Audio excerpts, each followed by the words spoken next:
Welcome to the fourth video in this series where I reflect on the role of scholars in social change in Africa.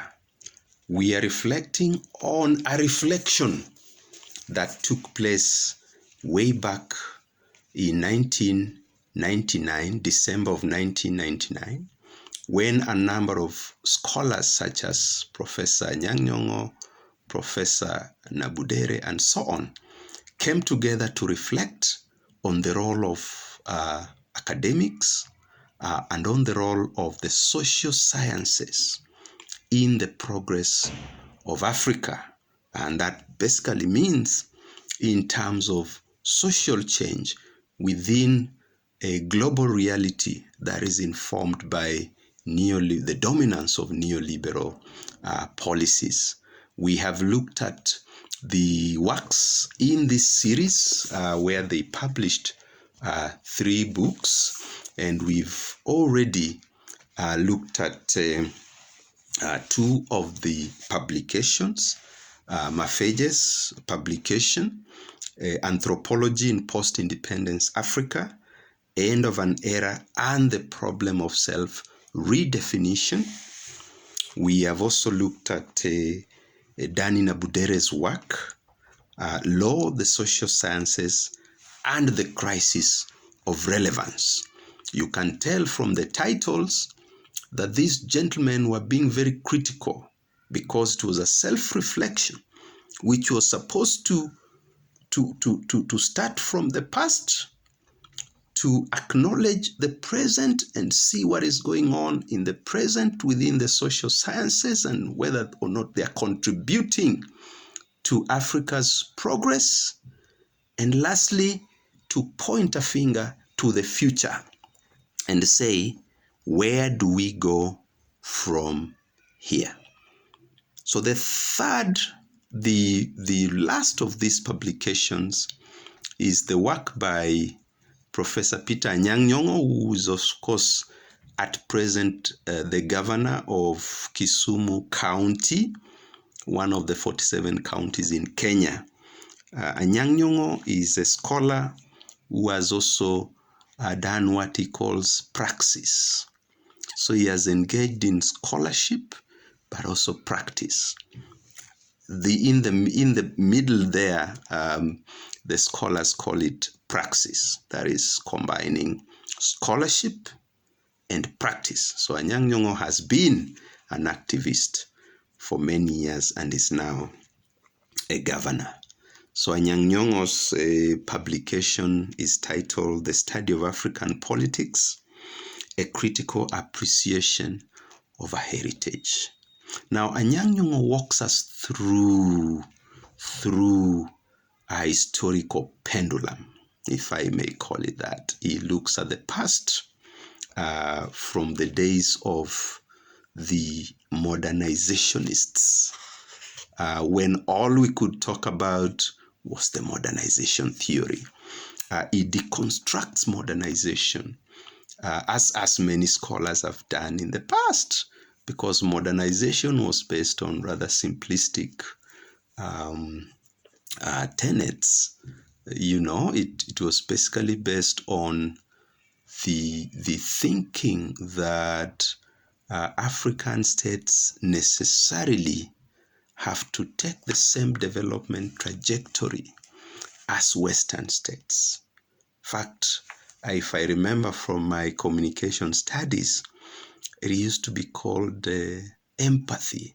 I don't know whether that's the exact word, but basically you simply had to see what is going on in the West and recreate that within the modern African state.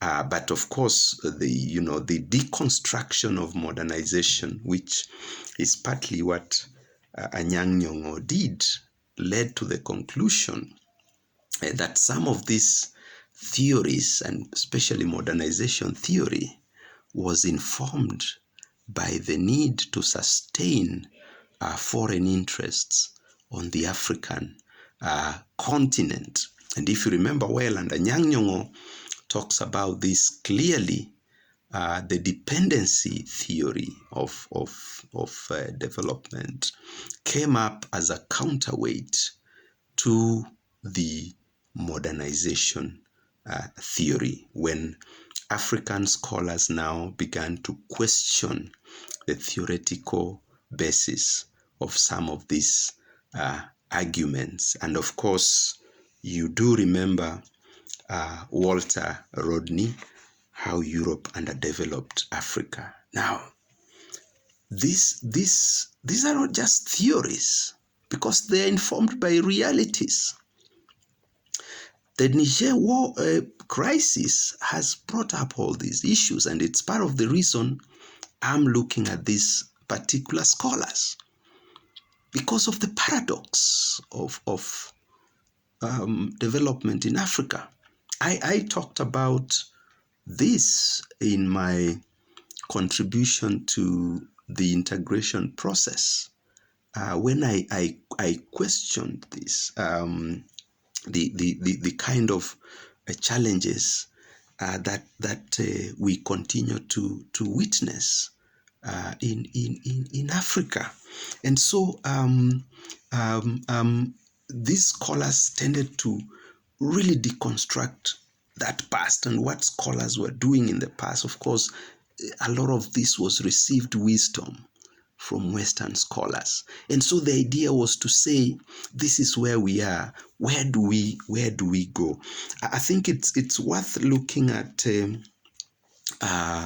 I may just see what some of the key things that Anyang' Nyong'o brings up, or rather brought up in his discussion. Anyang' Nyong'o talked about the state and modernization, and what happened after independence, where the state really did not live up to the promise that independence held. And therefore, we started seeing all these dynamics with the people in power redefining the state in their own image. The oppressive colonial state, they redefined it in their own image.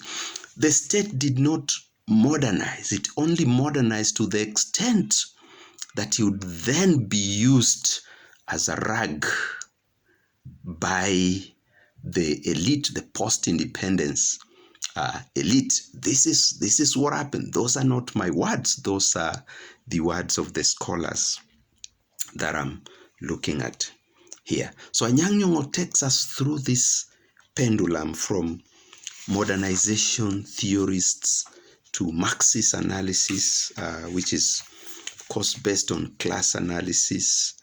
It says about Marxism. Marxism came into the study of African politics and developmental processes, promising to provide much more useful paradigms, of course, having gone through modernization and, of course, the dominance of capitalism and all that within the emergent states in Africa. And so Anyang' Nyong'o basically says that a lot of this thinking around the state seems to have failed, and therefore a lot of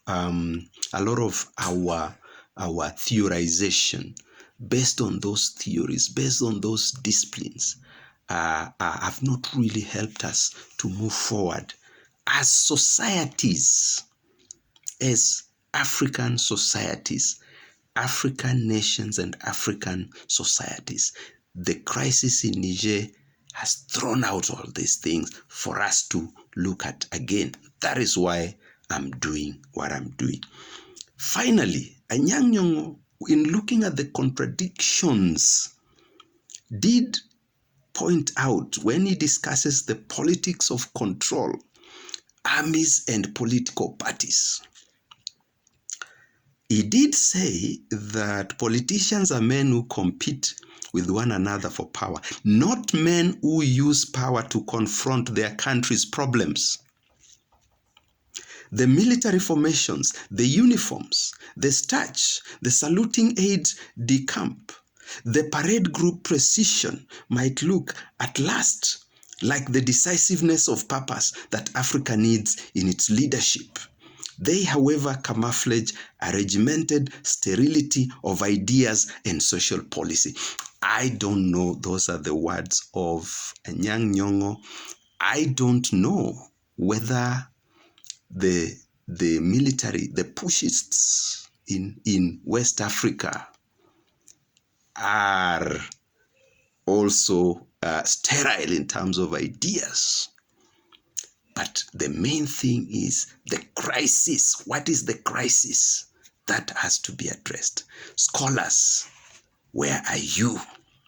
As usual, here we encourage people to read, and especially the young people. Don't forget that there is no life without books. Thank you for listening to me.